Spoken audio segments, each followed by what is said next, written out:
Want to hear from the coalface about what it's like dealing with the homeless, the desperate, and the dependent. Hear the facts of the scale, the scope, and what's actually can be done about the homelessness issue. Well, you've come to the right place. Welcome to Northern Vibe. Thank you very much for tuning in. If we've never met, I'm Matt Maloney, host and founder. You know, it's said that foxes have holes, birds have nests, but the reality is that many people really have nowhere to lay their heads. And my guest tonight is one of the people who provides those on the road with shelter in the storms. And I got to say, I'm really proud and happy to be able to talk to Justin tonight. Justin Brown is the manager of the Hartley Street Night Shelter. And I'll be looking forward to this chat because he's going to have some really interesting insights. Besides engaging in a real discussion about a thorny issue, I'm going to get a little bit fanboy with him because we're going to be acknowledging the achievements and what they do is genuinely amazing.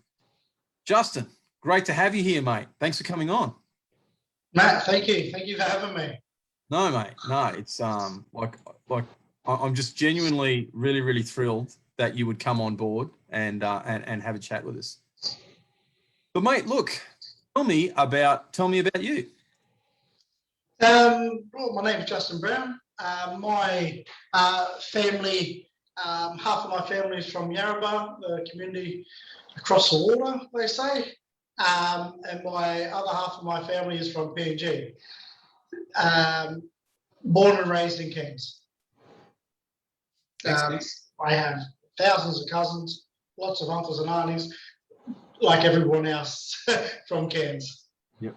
And a Saints boy, I believe. St. Augustine's boy, yes. They say they made me the man I am today, was their quote back in the day. And yeah, I've got to take my hat off to them. I made it through there. Yeah. I too survived being educated by the, first the Christian Brothers and actually, no, both times it was the Christian Brothers. I got to say, as tough as they were, and it was no picnic, they did a great job, you know, and I do, like, I sincerely do thank them, all jokes aside, for the tough love they showed this particular loose cannon. But look, mate, you work in the, can you tell us a little bit about the area you work in and actually about the shelter to give some people a degree of perspective of what the shelter is and what it does? Okay, we're a 36-bed facility. We're about to get our extension. We're going through the drafts and plans at the moment to take us up to 50 beds through department. So that's in talks at a meeting today around final drafts and drawings and whatnot. But Lion Street Diversion Centre, you know, we're an intoxicated shelter. We're a diversion away from police custody. You know, we always want us working very closely with the police.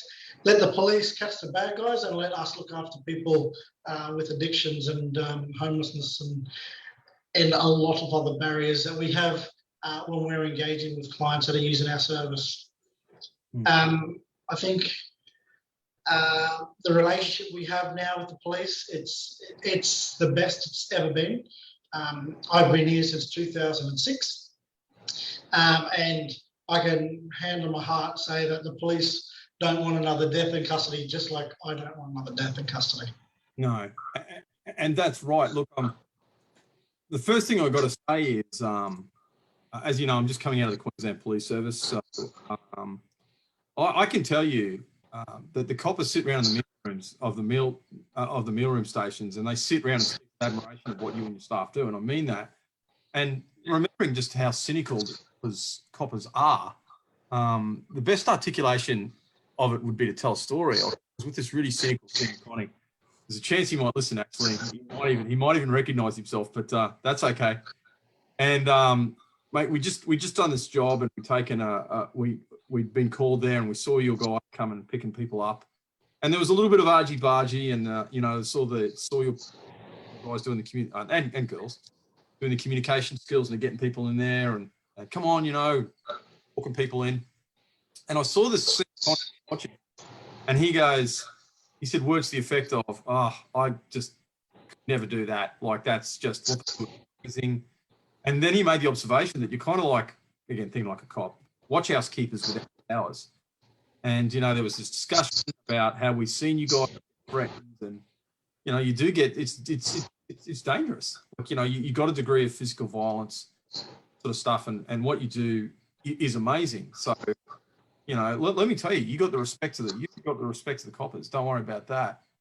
And the second thing is, yeah, like, with we know it came about through the deaths in, it was one of the deaths in custody recommendations, and I was actually in the job when it started to be rolled out, and it was really funny because like, whoa, you know, we're losing control of the issue, we're losing, you know, power over it. It's kind of not good. But the vast majority of, especially the hard bitten coppers, were just like, so we don't have to worry about that anymore. It's and we're not doing the paperwork. We're not. Okay. Fantastic. And it's because I'm pretty familiar with the deaths in custody issue. And you know, everyone knows that, you know, the police weren't murdering anyone, but there was neglect, and it was, you know, reading stuff and what was happening. And I actually know some of the, you know, some of these events were not involved. You know, what was happening is the cops would just go and lock someone up for drunk, and they'd be like a long-term drunken person who they kind of knew. They probably have these heart issues and everything else. So used to it, throw them in the cell, throw a pillow at them, maybe give them some water, come back 10 hours later and the person's got rigor mortis, you know, and that's what was happening. And like, you know, was there malicious murder? No, but was there kind of like, you know, you should have been checking on that person? And the other ones in Cut River, actually, one that I kind of know about, they decommissioned the watch houses. No, Cohen or Lockhart. Anyway, whichever one it was. Mate, even the doctor had been called. And because this person is such a long-term, like one of the known drunks, look, yeah, he's okay. No worries. Kind of checked properly. Forgot that the person had a lot of serious underlying health issues, which people did. And again, the coppers let them sleep. Nothing sinister going on here. Have a sleep, mate. Back, see you in a few hours. Come back. Rigor mortis. Back. Yeah. And that's what was happening. So you know, there's no. And when that was taken off the police, I thought it was great, and so did most of them. What? You're not in this for the money, clearly, and you've been doing this for a while. Mate, can you tell us about your motivations? Like, why are you doing this difficult, dangerous, and thankless task? Well, you know, we spoke about St. Augustine's before. This is my way of letting my community know that I've got a good education and I'm willing to help. You know, a lot of our mob, or my mob, that are down here and, you know, trying to give back. You know, I'm really trying to give back on, you know, you take reading and writing for granted, you know, when you turn up to work. And, you know, when I first started here, my first 3 hours of my shift was reading bad letters to a lot of clients. You know, my first 3 hours of my job, of the manager, was sitting there reading mail going, oh, this is a warrant, or, you know, this is, you've got a court date. And being that, you know, you had to tell them the bad news because they couldn't read and write. So, you know, I turn up every day because I want to give back to my community, you know, and if I can help, you know, one person a day, you know, for the next another 15 years, so be it. You know, I've been here since 2006. And I feel like I haven't even scratched the surface yet. I've finally got some caseworkers on board where I was doing that job and managing here. So, and now I've got case managers on board, and I've got my bus funder where the police can ring us up and we can go and support the police. I know my bus ride's a lot nicer than a paddy wagon, you know, and when the clients are given the option, you should see how fast they jump in our bus. But it's my way of giving back. You know, my grandfather, and, you know, from Yarrabah, and, you know, my great grandmother was from Stolen Generation, you know, so I've lived the Stolen Generation. And, you know, my grandmother was they don't even know how old she was because the Yarrabah hospital was burnt down. You know, she had like 5 or 6 letters from the Queen saying she was 105 and 6 and things like that. But you know, I've lived it. I've lived in a big family, Indigenous family, where we didn't have all the nicest things. We had to share, and you didn't get options. That what was on the table, that was it. So I understand about coming through. My family never let me miss out on anything, as I'd like to put it. Like if I had a football trip, there was some way of me getting there, or things that you take for granted. But yeah, I'm in here to give back to my community, and as I said, I haven't even scratched the surface yet. I've been here since 2006, so that's my motivation. And when you say the community, you obviously mean the Indigenous community, and that. But like again, look, I'm sorry, I'm going to get fanboy. Like, it's your message is what inspires the entire community. Like you inspired, cynical. Well, I don't think it was you in those buses, but like, you and your crew inspire cops. Like, what does that say? I mean, that really is inspirational that you're out there doing that stuff, and it really has taken us a while as a society to understand that this was a necessary thing that needed to happen. But really quickly, I know I told you the anecdote off air, but I'll relay it again and comment. But when I was a very junior constable in the early 90s, I was looking after the Rockhampton Watch House on a midnight to 8, and there was a big pile. There's one junior constable. Anyway, Rockhampton gets really cold in the winter, and I heard a knock on the door, which was unusual. It's like, the cops have got keys, they buzz or whatever it is. Like, what's with this? And I was a bit suspicious too. I'm like, I kind of opened the door, and here's a group of like half a dozen, maybe 10, and they're all like out there shivering, and it was cold. And because you get to know people, you kind of want to, you understand, first name basis. It's like, oh, g'day Dennis, g'day, Fred, g'day. And they're like, hey, Matt, how's it going?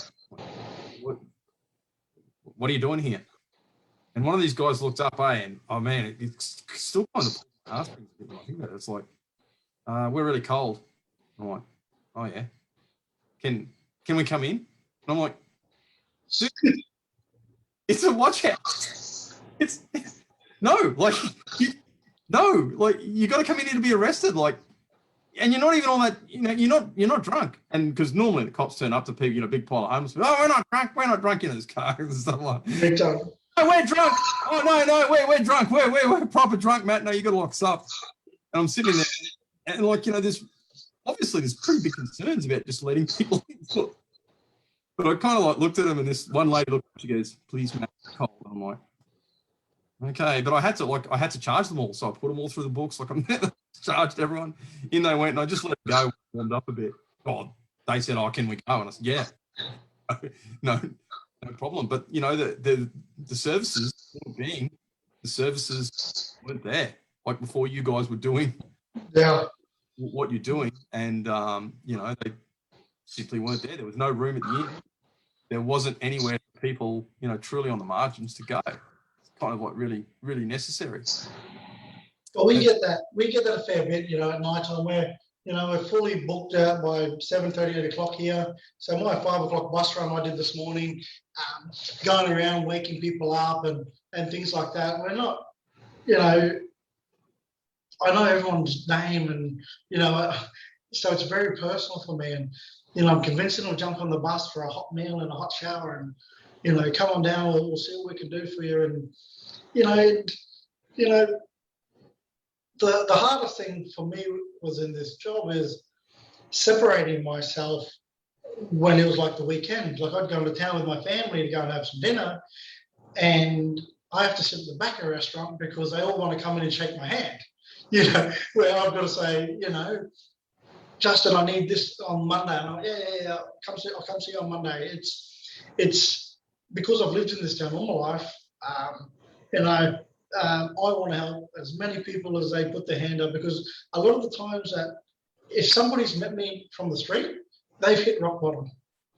When people are yelling out my name in the street, they've hit rock bottom, and they feel like I can help them out. And you know what, generally I feel like I can help them out and get them to what they need, because, we're a human service.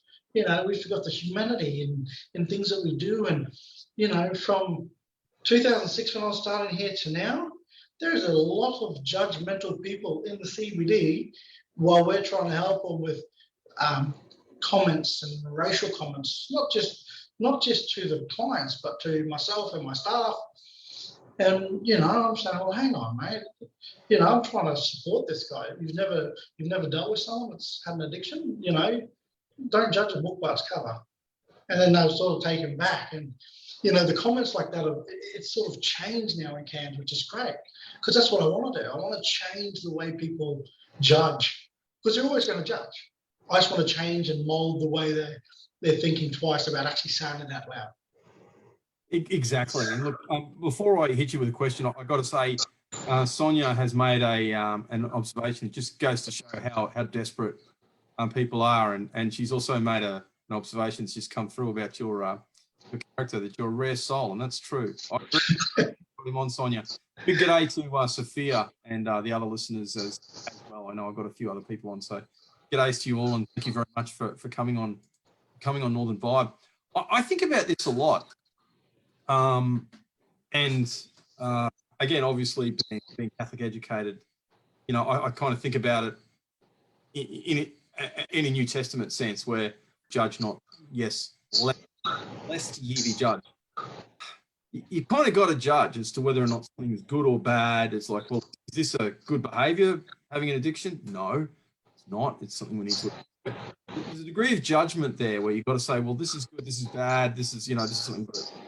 But you're right about the condemnation. I think the issue is, and I've got to Bernie Hames, who, and we talk about this a bit, and he goes, no, it's so condemn not. So, you see someone that is going through those issues, don't condemn them. And you've got to remember their humanity. We'll go over the stats and stuff later, but again, I'm giving away a little bit of the pre-chat interview chat that we had. But the thing about stats, you made this wonderful observation that, yeah, it's important to go over the stats so we have a view of numbers and stuff like that. But that's not a number.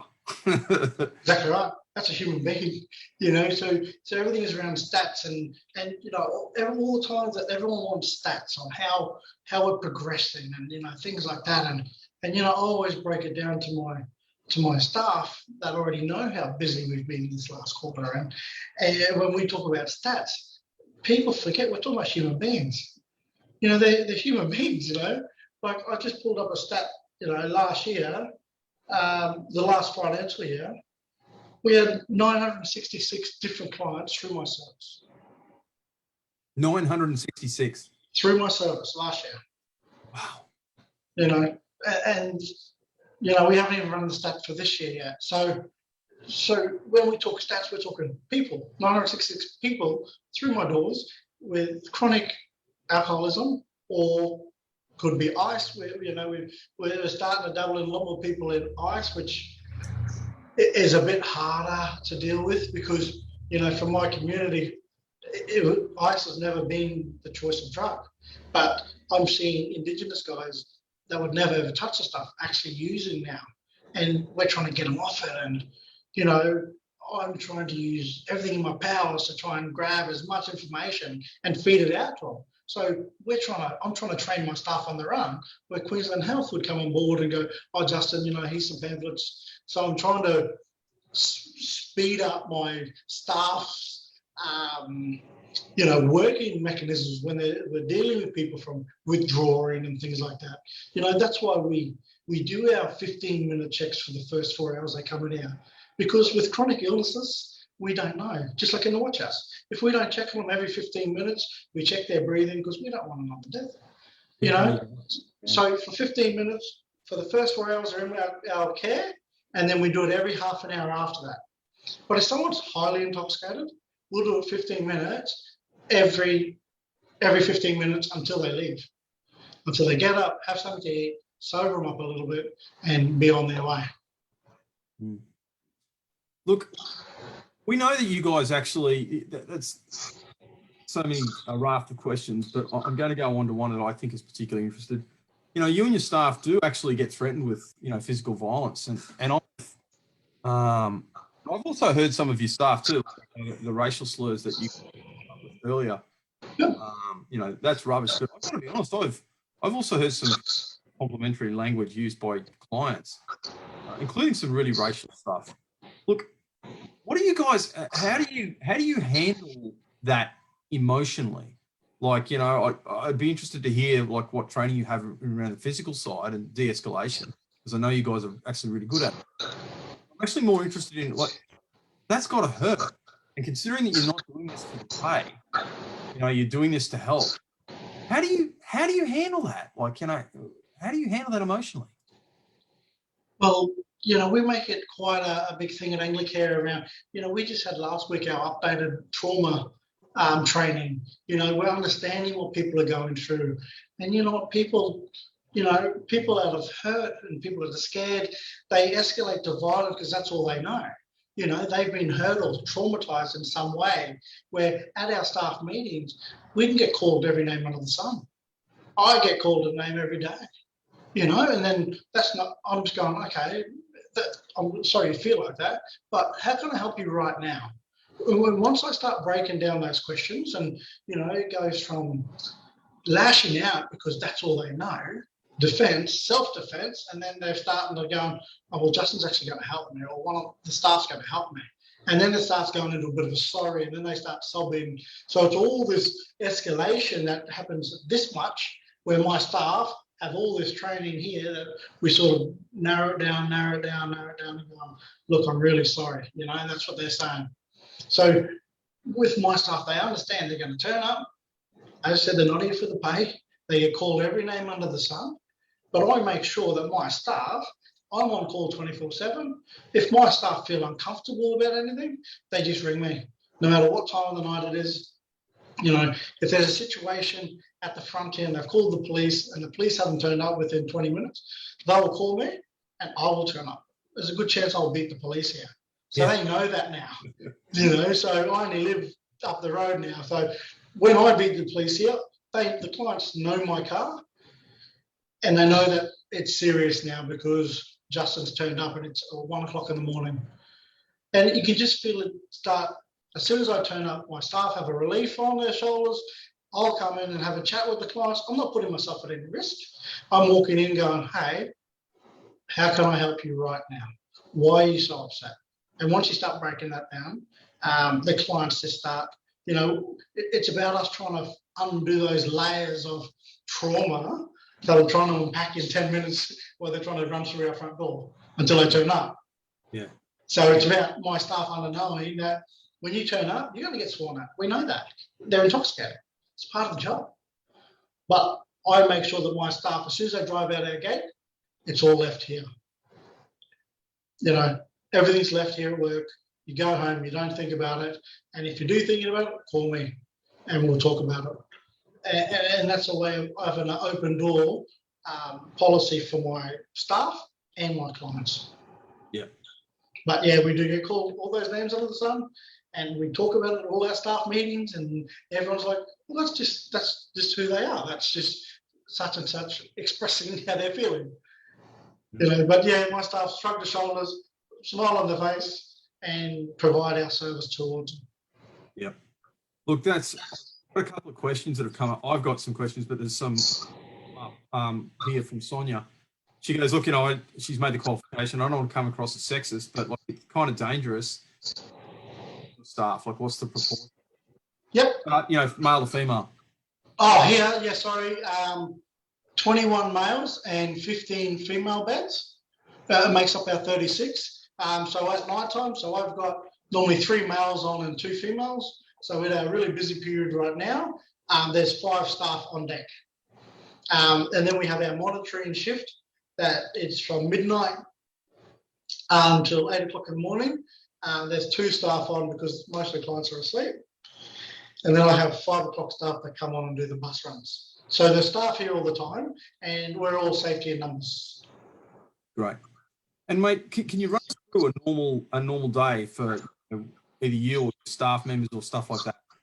So you know what we've got all these kind of sleeping and pickups, but run us through. So you're kicking off at 5 a.m. and running 5 a.m. this morning. I was on the bus this morning. We had a full house here last night, so we had 36 people. We turned the lights on at about 5:30, 6 o'clock, due to us having no TV anymore with COVID, because we can't social distance in our reception area. We're finding that the clients and all the mob are getting a really good rest when they're coming in the night before, because there's no movies on or TV on. They're going straight to bed and sleeping it off. So 5 o'clock in the morning, I was on the bus. Between 5 and 8, we brought 19 clients in here. That's after the 36 that we had the night before. So my staff will provide breakfast, and all the clients, they grab all their sheets and beddings, put them in the trolleys, and then we remake all those beds again, ready to go again. So it's just turning those beds around because we need them. You know, the other night we had 36 people in here, and I had 16 people waiting at the front that wanted to come in. You know, with all our COVID and everything like that, I've come in at about 10 o'clock and told them we don't have any beds and things like that. We brought them all in for a hot shower, a hot feed, and let them mingle around there until the beds come available. And then a lot of them walk back out. So that's a normal morning for us. We've only just got to 8 o'clock. You know, then from 8 o'clock, I'm going through the court lists and seeing if any of the clients that are here are on the court list. So we'll provide transport up to the courthouse. Anybody with probation parole, they'll normally send me an email, and I'll take them up to probation parole. And on Monday mornings today, we normally have wood chopper and health come out. So we get a lot of clients here. Wood chopper come here at 6 a.m. and start talking through people with any health and follow-ups. And then we have a clinic up at the hub. So Monday morning is our go time, is to start our week off with a big bang. And then, you know, everything sort of starts calming down at about 11, 11:30, and making sure that our beds are ready to go for the afternoon. Because we're a 24-hour service, and we don't know who the police are going to bring or who's going to turn up to the front door, things like that. So we always make sure we're ready to take clients 24/7. Yep. And so just who aren't aware, the staff there take the call for the coppers. That is to say that the police will get called to a disturbance involving a homeless person or something like that, and there are some we try very hard to convert that person. So unless they have to be pinched for another offence, arrested. Sorry, pinched. Talk about the copper. Unless they have to be arrested for another offence, transport them down to the shelter, and let me tell you, we love it because it's like very little paperwork. You get these coppers bending over backwards, and you know, and look, the staff are great. You know, like you said, there was actually a pretty. It's like there's a pretty good relationship between the people down there and the coppers. It's like we're all doing the same kind of thing. We're all in the trenches. We're facing the same sort of issues. Well, big time. We had a lot of issues where police were being assaulted at the front. Way back in 2007, 2008. So when the police would open the paddy wagon door, someone would come with a big flying kick out the paddy wagon door, and you know, the police were being assaulted and spat on and things like that. So we ended up working with a couple of the senior police officers. We had a big meeting here at Diversion Centre going, okay, if you treat them with respect out on the street, drive here nice and calmly, what our process will be is you unlock the back door and we will get them out. So you're not even in the facility. You just sign the paperwork, so they're in our care straight away. And once they're normally in our care, a lot of their, demeanour comes down a little bit, where they come and they see a bit calmer, and then the police aren't getting spat on and aren't being assaulted. Because, you know, there's no point dropping somebody off, spitting on the copper, then you're back in the paddy wagon. Yeah. So our whole reason is trying to keep people out of that watch house. So, yeah. And we do that process every day now. And the police open up, step back, and then we take them from there. You know, yes, we have some people swear and things at the front, but, you know, we're able to talk them down and bring them in and go, hey, it's a lot better than going to the watch house, don't you think? Oh, yeah, okay. And they'll walk in. So, you know, we put those processes in play, not only for the police, but for the clients as well. You know, because you don't want them racking up those fines at my front door. Mate, and it's win-win. Like Exactly right. That's win-win. Yep. Yeah, exactly right. Lazy cops don't have to do paperwork, not getting thumped in the head, and yeah, like it's win. Big time. I do want to come back to the ice issue because dealing with someone who's drunk, like, honestly, this ice stuff is terrible. I really do want to talk about that a bit more, but I actually want to go into some of the statistics, and of course, we need to make when we talk about these numbers. Okay, but can you talk about the number of persistent homelessness in Cairns? What happened over COVID, post-COVID, and what the kind of reasonable level that we can expect for that for a while? Well, if we're talking rough sleepers, of like any given night, we're looking at about 140 rough sleepers. We're not talking about the couch surfers, the ones that are staying on the floor at auntie and uncles. We're talking about 140, and it could go up from there some nights. We get a lot of people coming down from the Capes and walking out of the hospital system and not seeing the doctor and losing their flight. And yeah, so anywhere from 140 upwards in any given night. It's one of those things that, honestly, if you've hit rock bottom, you've met me and you've been to my centre. It's just one of those things that, when they yell my name out in the CBD, it's not because I know them or me being on TV or anything. They've hit rock bottom. It could be Northern Vibe. It could be Northern Vibe, exactly right. Might be. It could be. But, with a lot of my guys here, because we don't have sleepover shifts, and, I've got a really good mix of Indigenous staff here, that work in the centre. We've got a really good understanding on where people are from, because, when someone's off their heads on ice, we're learning on the run. And that, when people come in here, they're not bringing their grog or they're not bringing their drugs. They know that we'll say, okay, this is a dry house. If you've got anything, go and stash it or throw it in the bin, but you can't bring it in here. And they'll all go and empty their bags into the bin, and just because they want to come in. But, with us dealing with a lot of these people, because my staff are Indigenous, it's more or less a mutual respect, that, okay, if I'm going to come in, this is a safe place. I'm not going to act and play up because there's nowhere else for me. If you're intoxicated off your head on ice and you can't get into the hospital because we're in code orange, you can't get to bed. That's it. Where else can you go when you're intoxicated? Yeah, the lockup. That's the it. The watch house, exactly right. And the coppers don't want you there either. No. So you got nowhere, dude. You got nowhere. But yeah, we've got Jabiru making an observation that Rosie's vans feeds around 80 to 100 people every night, young children to adults.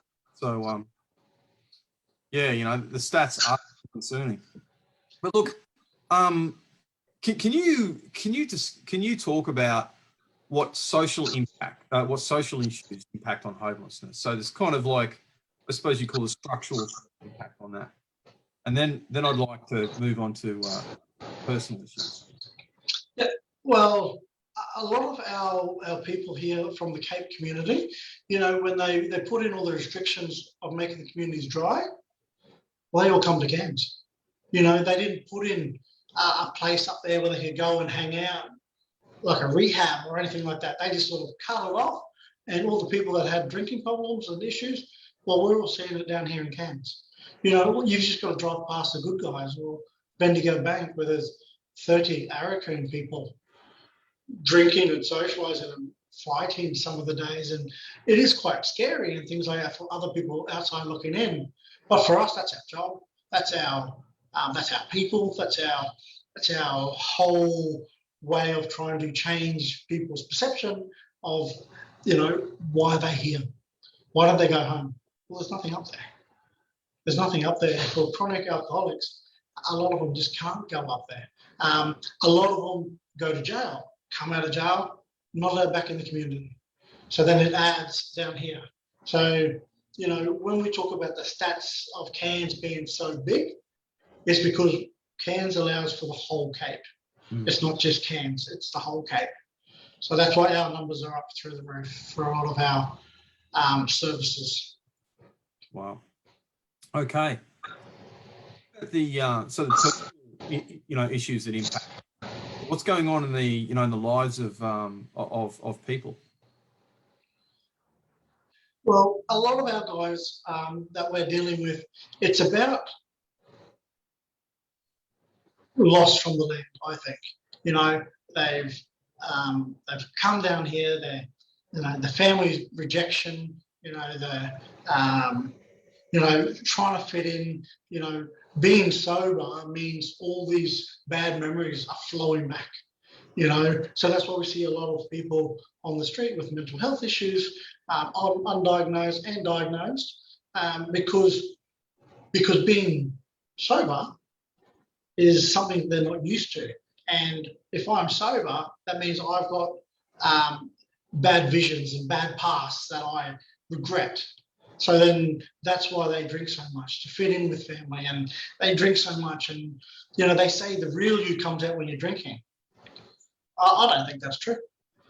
I reckon the real clients come out, the real people come out in the morning after they're going, what did I say to you last night? I feel like I said something that's offended you. I'm like, you know what? We understand what you're going through, and it's about us unpacking those layers for us to try and get on the front foot with you. So it's all around. And my question always is, how can I help you right now? Right now, what can I help you? If you want a house, that's over here. Right now, you were pretty intoxicated last night. You wanted to fight everyone in the street. You were this, and this. What is it right now you need a hand with? And then it starts unpacking. Oh, my celling's been cut off. All right, I'll fix that. What else do you need? And they're like, I lost my phone. I'm like, well, that's fine. We can work on trying to find my phone. And, I lost my uncle's address. I'm like, well, what's his name? I'll make some phone calls. And it's all this stuff that they're building. And when they're intoxicated, it just explodes because they don't want anyone to see the real them. I served in Lockhart. One of the places I served was Lockhart River. And he won't mind me mentioning his name because he's I'm kind of like mates with him. A bloke named Jeffrey Warridu, who I met professionally. Nice chap. Exactly, like the person that you was so different from the person that you would meet sober. And unfortunately, he did end up being incarcerated. There was some issues there, and he did some artwork that I published, and I used it on my church fellowship. And I'm gonna show it to you. There's a story around this, and he said, I'm gonna sort of paraphrase that sort of like was him, and that was like the blue dots are the things of his life. Now that was the education he had because he stayed at school, he had a job, he had a family, and all these sorts of things. Now you notice here, you see these blood streams, how they got people in them. See that?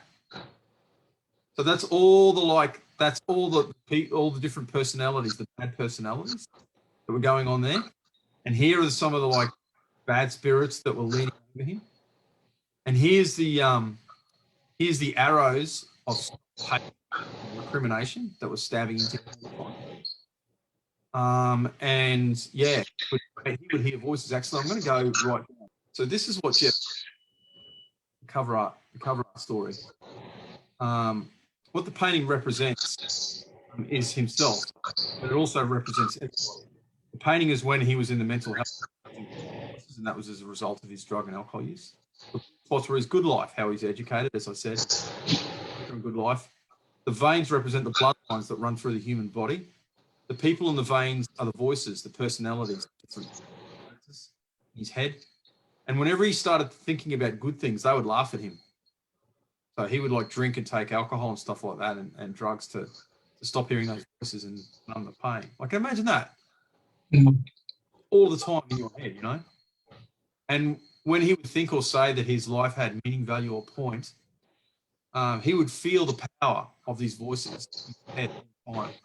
And he would have a particular voice, like this one really loud voice, that would used to come and ask him why he thought he was worthy of love. that really crippled him. You know what I mean? And he put the spears to indicate how people, especially Indigenous people, are trapped inside of what they are now today. The brick wall, you'll remember that represents a jail, but the jail of the mind. And he was really big on that. He was like, it's the jail of the mind, Matt. Like, it's not so, that's the most jail. And the spears are the voice that keep people inside the jails of their mind. That was, yeah. So I was really, really proud to be able to use that on my channel. It's what defines a person. It's not that someone's drunk and carrying on like that. But like, does that define that person? How are we going to define ourselves? How are we going to define, like, I'm far from perfect. Like, I've done some bad, stupid things. Like, I've lied. Does that make me a liar? I've started fights. Does that make me a thug? Does that, how do we find ourselves? How do our society, by its strengths? How do we define our communities?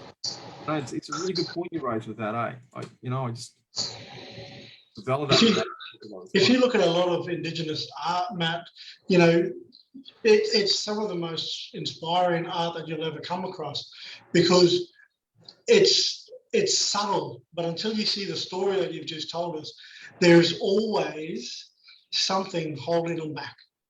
There's always something in artwork that is holding someone back, whether they've had incarceration, and because it might be different for ladies, it's, the stories that you can see. My uncle, Dale Oliver, he's a local artist here in Cairns, and has been for years and years and years. Warren Inch, and him are really good mates, and all the stuff at Warren Inch's office is from my uncle. So, all those years of me sitting down, him telling me stories, and, he didn't experience the jail side of things. So a lot of his stories aren't about those, the daggers and people holding him back. His is all around country and living and, the next generation kind of stuff where, someone from Lockhart or Araku telling their stories. It's goosebump stuff. I still get it now, and the clients will drop off a painting to me and tell me the story, because I'm more interested in the story. And I'm like, well, why did you paint this for me?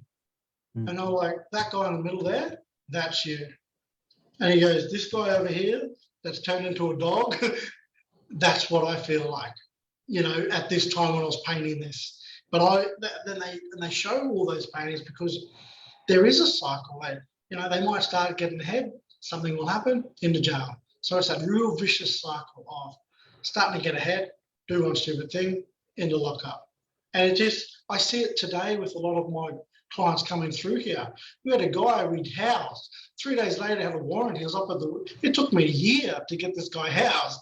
And after 3 days, the police turned up with a warrant, and he ended up in lockup in Lotus Glen. Yeah. I'm sitting there going, it just took me a year.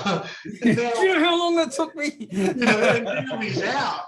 And he goes, can we start that process again? And I'm like, okay, let's do it again, because it's about having opportunity on, okay, look, I fell over this time. I'm ready to go again. And you know what? I want my clients to keep getting up once they've been knocked down. You keep getting up, and we're going to keep providing. People say, Justin, sometimes it's a revolving door here. I said, yes, but they're alive. So there you go. Okay, I understand what you're saying. And when there's life, there's hope. Exactly. The whole thing is, and that's the incredible power of forgiveness. Because, when we talk about forgiveness, it's often outside. Sometimes you've got to forgive yourself.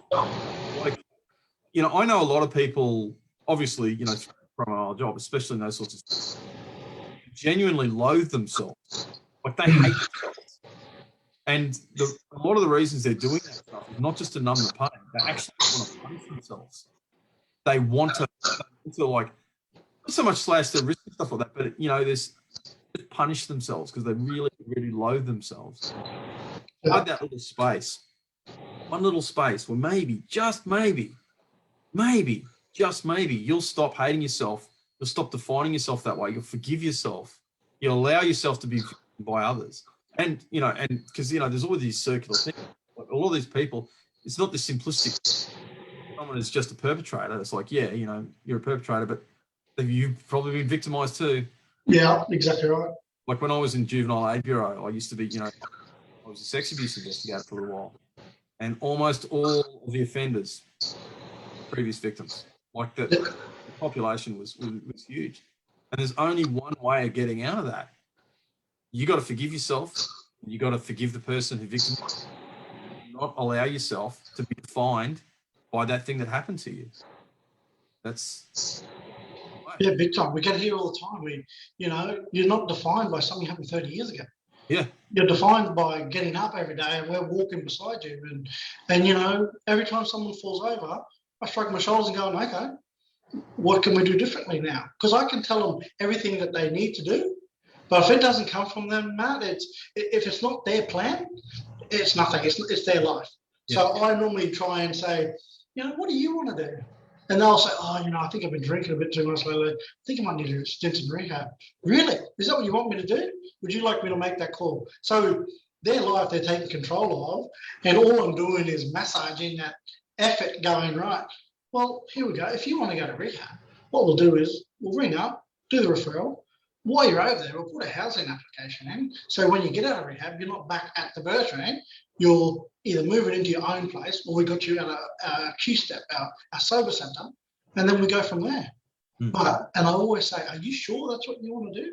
And once they hear it, they go, that's what I want to do. I'm like, well, I can help you with that. So it's about massaging the outcome, because it's their life. It's their life, it's their choice. And if it doesn't come from them, they won't do it. Yeah, you can't rescue someone that doesn't want to be rescued. But even deeper than that, people have got to not just want to be rescued. They've got to believe that they're worthy of being rescued. We talked about us recognizing humanity in other people. When people are that low, they don't recognize their own humanity. Big time. So, some of the terrible stories that and look, you. So I just want to recognise that we're getting quite a love on the comments here. So we got Jabru. G'day, Jabru. You're a legend. Thanks for tuning in. She's an artist, and she. Look, one of some of the things that are coming along here is, like, if people are interested in helping, is there anything they can do? If someone wants to help out the shelter, or they want to do? A lot of the stuff that, because everyone that turns up here, all they've got are the clothes on their back. We take donations for clothes and things like that. But you know what? It's giving someone the time of day. Walking past and saying, how are you? Are you okay? It's not about giving them money or, because, I walk around the CBD in the mornings and things like that. And when I'm engaging with, people from the street, they say, have you got any money? And I don't give out money. I said, if you could, if I can help you with anything else but money, what would you like? I'm hungry. Right. I ring my other bus, and I'll come down. And if they don't want to come back to the shelter, we'll feed them on the street. It's about, as a community, being not so judgmental. If one of your friends makes a comment of, look at all those useless black fellas on the corner doing nothing. Instead of thinking like that, let's just go, look at those guys. They must be going through some trauma that is ended in that situation. Yeah. Because if we start agreeing with each other, the whole perception of, intoxicated Aboriginal people, I don't like my mob being out there judged, but they're not doing themselves any favours, and I understand that. It actually hurts me seeing people asleep in the gutter or asleep on a shop front. It hurts, because I know I can do something about it. And at the Virgin Centre of an evening,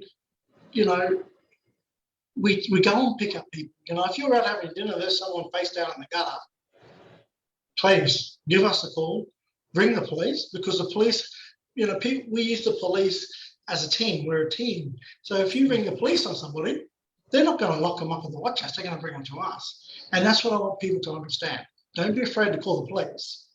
But if you can ring the centre, we'll come and pick them up. Yeah. But don't be afraid to ring the police, because they'll bring them to us. They won't lock them up. Yeah. Having said that, call the centre first, because they'll probably get there first. My bus, we did last night. On the Esplanade, they had an opening. I saw one of the clients that was surrounded by 4 security guards. And I walked up and gone, hi, I'm Justin from Diversion. Would you like my bus? And they couldn't have been happier. Yes, please. We were there within 15 minutes. What's the number? What's the number for people to call? It's 40-468-082. Sorry, Now my, 40468 yep, 082. 082. Now, my bus in the mornings is from 5 a.m. to 8 a.m. During the weekdays, if you call that number, I'm here, so we'll come and grab them. And of a night time, it's between 4:30 and 9 p.m. So those hours, because we're normally full by then, that's why my bus stops. We don't go out and pick and choose who's here. We take as many people as we can, and once we're full, we'll ring up the police and say, hey, we're full. And as soon as someone walks out, we'll tell them we've got a male bed or a female bed. And you can almost hear the groans. And again, I'm speaking from personal experience. It comes out over VKR's radio. The VKR will put it out. You'll hear VKR units, the Treasury Centre is full. You can almost hear the coppers in the cars going, oh, no. Yeah. You hear the groans. Yeah. What can be done? Good question. I was just saying off air about our extension. We're getting an extension here. It happened from a conversation. I had one of the head doctors from the hospital going, what are we missing? What do you think is missing, Justin? And all I said is that, you know, a lot of my Indigenous ladies that come here, they got trauma, they got DV, and got health problems. I said, I need a women's whole health centre. So through this COVID period, we had 22 clients that are from, you know, not in our client group. We had people from, you know, Edmonton House and Warrie and Bayview Heights being dropped off to us because they've had DV situations. You know, the partners had. So I said, look, we need a women's whole health centre. Our women are, you know, are vulnerable, and we, you know, and that's how we got the extension, and that's in the plans at the moment. So we'll go up to 50 beds, which I've been asking for 10 years, but we're finally getting there. We've got the plans. I've got my case management now, but you know, it's all around treating people like human beings. I just want people to change the perception and judgmental on somebody. That, you know, if I see someone laying face down, my first instance is go and check on them, see if they're okay. You know, it's all around that engagement and changing people's view. And, you know, what trauma has happened to that guy? Now have a chat with your friend or whoever you're with. I wonder what that poor gentleman's been through for him to end up there on the street or on the bridge face down. Or who can I call to come and help? And that's us. That's it. No condemnation. Like, you know, you don't have to sit there and say, oh, that's a valid lifestyle choice, because it's kind of not. Yeah. But again, that, you know, but like no condemnation. Any, if you're listening, I hope you like that. Yeah. But mate, look, if before we wrap it up, is there anything you'd like to say? No, I'd just like to thank you. Sorry it took me so long to get back to you. I've been under the pump a little bit here at Diversionary with, you know, with the MPIP program of mine, which is case management. So that's managing public intoxication. So when you call up, it'll be my guys going out to pick up the guys and things like that. Don't be afraid to ring the police because they'll bring them to us anyway. But you've got my number there, Matt, and, you know, thanks for having me on. It's very rare that I get to reflect on what I actually do, and you know, when you love something you do every day, and you get paid for it. You know, I said I haven't even scratched the surface yet, and I've been here for nearly 15 years. and that's it, mate. Like, you know, one of the reasons, you know, I've been wanting to do this for ages. And, in fact, before I left the job, and this is going back years ago, I actually spoke to Carrie Quillican, that, you know, the police public relations sergeant. God, she's so good at her job. And it just fell by the wayside. I said, you know, I really want to do something to recognise the work that the people down at the Lion Street shelter do. You know, we worked so close with him. She was like, yes. And we've got all these plans. We got all excited. And that was like 10 years ago. It just kind of didn't happen. So it allowed me to recognise some of the work that you do. And like I said, mate, you know, I mean, are you going to meet some idiot coppers? Yes. Are there ones out there? Yes. Are there some good coppers who just lose their tempers and get frustrated? Yes. But by and large, the respect that you and your staff have from the coppers, and again, I'm speaking from personal experience here, and not just me, like hearing the coppers talk about it, like it's real. And I want to finish up on this. You know, you're living one of my favorite lines from the New Testament. You know, whatever you do to the least of my brothers, that you do unto me. So, brother, I'm genuinely proud to be able to speak to you and proud to have you as a friend.